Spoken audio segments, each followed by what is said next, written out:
अजितदादांच्या सभेत त्यांच्या आईचा संदेश वाचून दाखवला। अजितदादांवर अन्याय झालाय। संदेशामध्ये अजितदादांच्या आईची प्रतिक्रिया।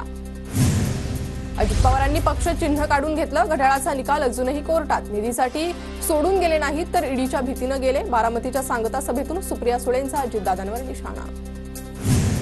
युगेंद्र पवारांच्या सभेत प्रतिभा पवारांच्या हातात लक्षणीय फलक झळकले। शरद पवारांच्या फोटोखाली जिकडे म्हातारा फिरतय तिकडे चांगभलं होतंय असा उल्लेख। पवारांमध्ये लपलेला जातीयवाद उफाळून आलाच। व्होट जिहादच्या मुद्द्यावर बोलताना फडणवीसांचा पवारांवर निशाणा। विधानसभा निवडणुकीच्या प्रचार तोफा थंडावल्या। 288 जागांसाठी उद्या एका टप्प्यात मतदान तर 23 तारखेला मतमोजणी। मतदान केंद्रावरील मोबाईलच्या वापरावरील बंदी योग्यच। मतदान केंद्राच्या 100 मीटर अंतरापासून मोबाईल बंदी योग्यच, हायकोर्टाचं मत।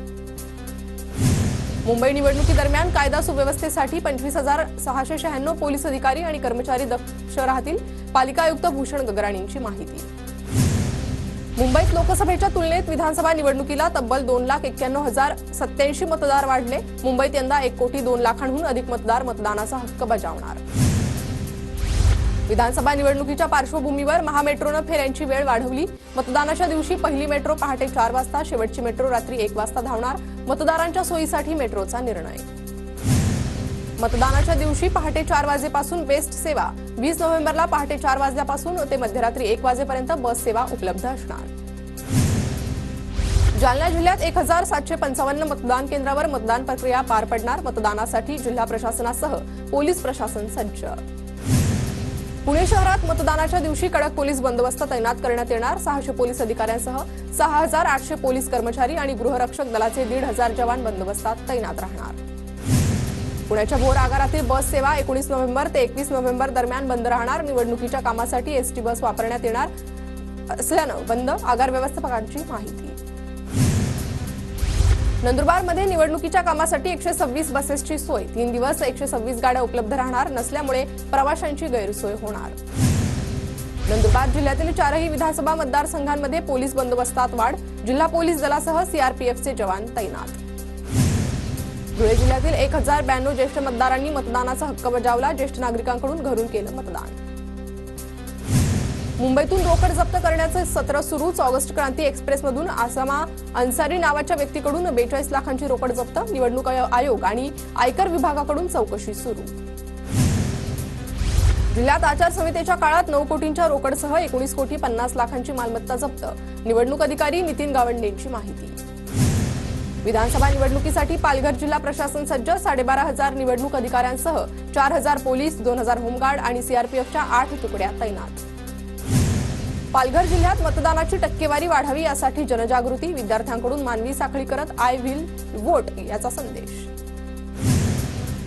उद्धव ठाकरे आज धाराशिव जिल्ह्याच्या दौऱ्यावर। तुळजापुरात सहकुटुंब तुळजाभवानीचं दर्शन घेणार।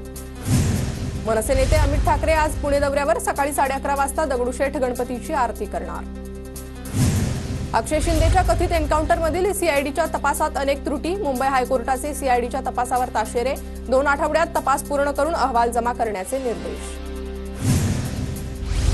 कोविड जम्बो सेंटर घोटाळा प्रकरण ईडी अटक केलेल्या सुजित पाटकरांचा विशेष न्यायालयानं जामीन अर्ज फेटाळला। शिवाजीनगर मानखुर्दचे समाजवादीचे उमेदवार अबू आझमींची प्रकृती बिघडली होती। त्यांना रुग्णालयात उपचार घेतले। समाजवादीचे नेते रईस शेख यांची माहिती। मुंबई शहरासह उपनगरात पहाटे किंचितसा गारवा असला तरी तापमानात हळूहळू वाढ। किमान आणि कमाल तापमानात सरासरीपेक्षा अधिकची नोंद। मुंबई पालिकेतील कनिष्ठ आणि दुय्यम अभियंत्यांची पदभरती आता आचारसंहिता संपल्यानंतरच। 690 जागांसाठी आता 26 नोव्हेंबर ते 16 डिसेंबर या कालावधीत अर्ज करता येणार। प्रचारादरम्यान शिंदे आणि ठाकरे गटाचे कार्यकर्ते आमने-सामने। कोपरीमधील अष्टविनायक चौकात कार्यकर्त्यांकडून घोषणाबाजी। दोन्ही गटाचे कार्यकर्ते एकमेकांसमोर आल्यानं तणावाचं वातावरण। नाशकात नामांकित हॉटेलमध्ये कोट्यवधी रुपये सापडले। निवडणूक आयोगाच्या भरारी पथकाची कारवाई। 5 कोटींहून अधिक रक्कम असल्याची माहिती। राजकीय पक्षाच्या नेत्यासह गाडी जप्त। पुण्याच्या राजगुरुनगरमधील युवकांनी मतदान करण्याची प्रतिज्ञा घेतली। मतदानाचा टक्का वाढवण्यासाठी ठिकठिकाणी विविध कार्यक्रम।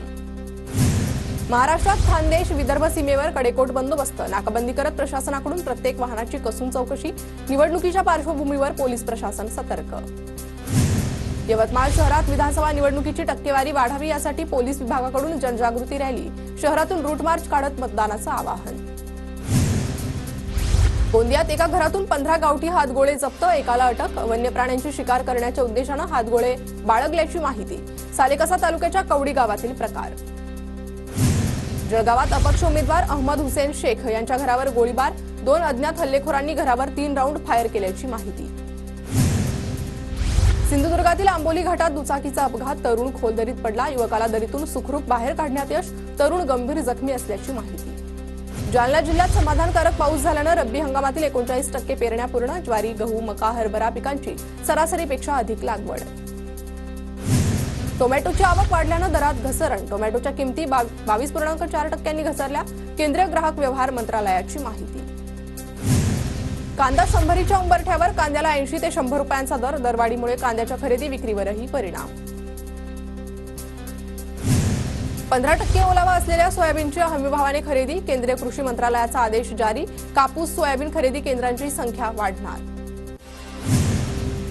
जीएसटी रिटर्न भरण्यासाठी जीएसटी अंमलबजावणी समितीकडून मुदतवाढ, महाराष्ट्र आणि झारखंडमधील मतदानामुळे 20 ऐवजी 21 नोव्हेंबरपर्यंत मुदतवाढ, मतदानाचा टक्का घसरू नये म्हणून केंद्राचा निर्णय.